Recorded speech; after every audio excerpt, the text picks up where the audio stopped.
जय श्री कृष्ण दोस्तों। आज हम आपके लिए कार्तिक मास के महात्म्य का 15वां और 16वां अध्याय लेकर प्रस्तुत हैं। श्री विष्णु भगवान की कृपा हो सब पर अपरंपार। कार्तिक मास का हम करें 15वां विस्तार। राजा पृथु ने नारद जी से पूछा, हे मुनि श्रेष्ठ, तब दैत्यराज ने क्या किया, वह सब मुझे विस्तार से सुनाइए। नारद जी बोले, मेरे चले जाने के बाद जलंधर ने अपने राहु नामक दूत को बुलाकर आज्ञा दी, कैलाश पर एक जटाधारी शंभु योगी रहता है, उससे उसकी सर्वांग सुंदरी भार्या को मेरे लिए मांग लाओ। तब दूत शिव के स्थान में पहुंचा, परंतु नंदी ने उसे भीतर सभा में जाने से रोक दिया, किंतु वह अपनी उग्रता से शिव की सभा में चला ही गया और शिव के आगे बैठकर दैत्यराज का संदेश कह सुनाया। उस राहु नामक दूत के ऐसा कहते ही भगवान शूलपाणी के आगे पृथ्वी फोड़कर एक भयंकर शब्द वाला पुरुष प्रकट हो गया, जिसका सिंह के समान मुख था। वह नरसिंह ही राहु को खाने चला। राहु बड़े जोर से भागा, परंतु उस पुरुष ने उसे पकड़ लिया। उसने शिवजी की शरण ले अपनी रक्षा मांगी। शिवजी ने उस पुरुष से राहु को छोड़ देने को कहा, परंतु उसने कहा, मुझे बड़ी जोर की भूख लगी है, मैं क्या खाऊं। महेश्वर ने कहा, यदि तुझे भूख लगी है तो मैं शीघ्र ही अपने हाथ और पैरों का मांस भक्षण कर ले। और उसने वैसा ही किया। अब केवल उसका सिर शेष मात्र रह गया। तब उसका ऐसा कृत्य करते देख शिवजी ने प्रसन्न हो उसे अपना आज्ञापालक जान अपना परम प्रिय गण बना लिया। उस दिन यह शिव के द्वार पर स्वकीर्ति मुख नामक गण होकर रहने लगा। अध्याय 16। सुनो लगाकर मन सभी, संकट सब मिट जाएं।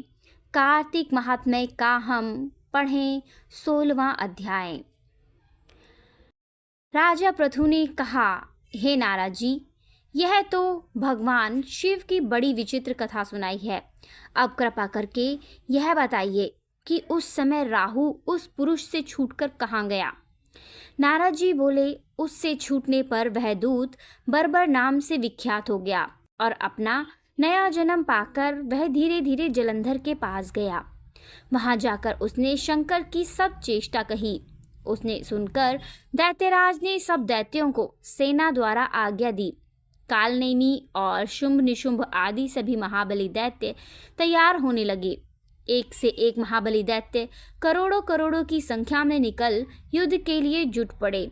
महाप्रतापी सिंधुपुत्र शिवजी से युद्ध करने के लिए निकल पड़ा। आकाश में मेघ छा गए और बहुत अपशकुन होने लगा। शुक्राचार्य और कटे सिर वाला राहु सामने आ गए। उसी समय जलंधर का मुकुट खिसक गया, परंतु वह नहीं रुका। उधर इंद्रादिक सब देवताओं ने कैलाश पर शिवजी के पास पहुंचकर सब वृत्तांत कह सुनाया और यह भी कहा कि आपने जलंधर से युद्ध करने के लिए भगवान विष्णु को भेजा था। वह उसके वशवर्ती हो गए हैं और विष्णु जी लक्ष्मी सहित जलंधर के अधीन हो उनके घर में निवास करते हैं। अब देवताओं को भी वहीं रहना पड़ता है। अब वह बलि सागर पुत्र आपसे युद्ध करने आ रहा है, अतएव आप उसे मारकर हम सबकी रक्षा कीजिए। यह सुनकर शंकर जी ने विष्णु जी को बुलाकर पूछा, हे ऋषिकेश, युद्ध में आपने जलंधर का संहार क्यों नहीं किया और बैकुंठ छोड़ आप उनके घर में कैसे चले आए।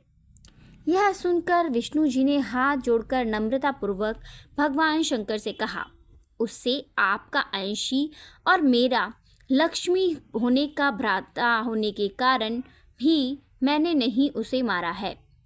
यह बड़ा वीर और देवताओं से अजय है। इसी पर मुग्ध होकर मैं उसके घर में निवास करने लगा हूँ। विष्णु जी के इन वचनों को सुनकर शंकर जी हंस पड़े। उन्होंने कहा, हे विष्णु, आप यह क्या कहते हैं। मैं उस दैत्य जलंधर को अवश्य मारूंगा। आप सभी देवता जलंधर को मेरे द्वारा ही मारा गया जान अपने स्थान को जाइए। जब शंकर जी ने कहा तो सब देवता संदेह रहित होकर अपने स्थान को चले गए। इसी समय पराक्रमी जलंधर अपनी विशाल सेना के साथ पर्वत के समीप आ कैलाश को घोर सिंहनाद करने लगा। दैत्यों के नाद और कोलाहल को सुनकर शिवजी ने नंदी आदि गणों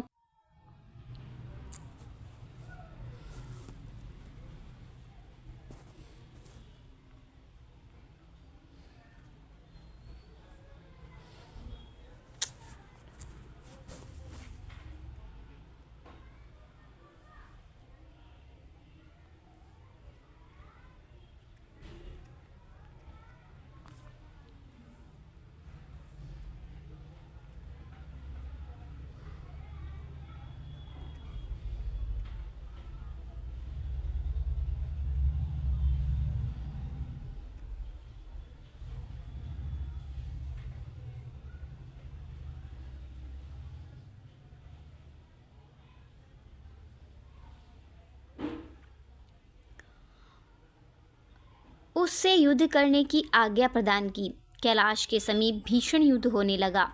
दैत्य अनेक प्रकार के अस्त्र शस्त्र बरसाने लगे। भेरी, मृदंग, शंख और वीरों तथा हाथी, घोड़ों और रथों के शब्दों से शाब्दित हो पृथ्वी कांपने लगी। युद्ध में कटकर मरे हुए हाथी, घोड़े और पैदलों का पहाड़ लग गया। रक्त मांस का कींचड़ उत्पन्न हो गया। दैत्यों के आचार्य शुक्राजी अपनी मृत संजीवनी विद्या से सब दैत्यों को जिलाने लगे। यह देखकर शिवजी के गण व्याकुल हो गए। उनके पास जाकर सारा वृत्तांत कह सुनाया। उसे सुनकर भगवान रुद्र के क्रोध की सीमा न रही। फिर तो उस समय उनके मुख से एक बड़ी भयंकर कृत्या उत्पन्न हुई, जिसकी दोनों जंघाएं ताल वृक्ष के समान थीं। वह युद्ध भूमि में जाकर सब असुरों का च्यवरण करने लगी। फिर वह शुक्राचार्य के समीप पहुंची और शीघ्र ही अपनी योनि में गुप्त कर लिया। फिर स्वयं भी अंतर्धान हो गई। शुक्राचार्य के गुप्त हो जाने से दैत्यों का मुख मलिन पड़ गया और वे युद्ध भूमि को छोड़ भागे। इस पर शुंभ, निशुंभ और कालनेमी आदि सेनापतियों ने अपने भागते हुए वीरों को रोका। शिवजी के नंदी आदि गणों ने भी, जिसमें गणेश और स्वामी कार्तिकेय जी भी थे, दैत्यों से भीषण युद्ध करना आरंभ कर दिया। इस प्रकार कार्तिक मास के महात्म्य के अंतर्गत 15वें और 16वें अध्याय का समापन हुआ। जय श्री हरि, जय श्री हरि, जय श्री हरि। धन्यवाद।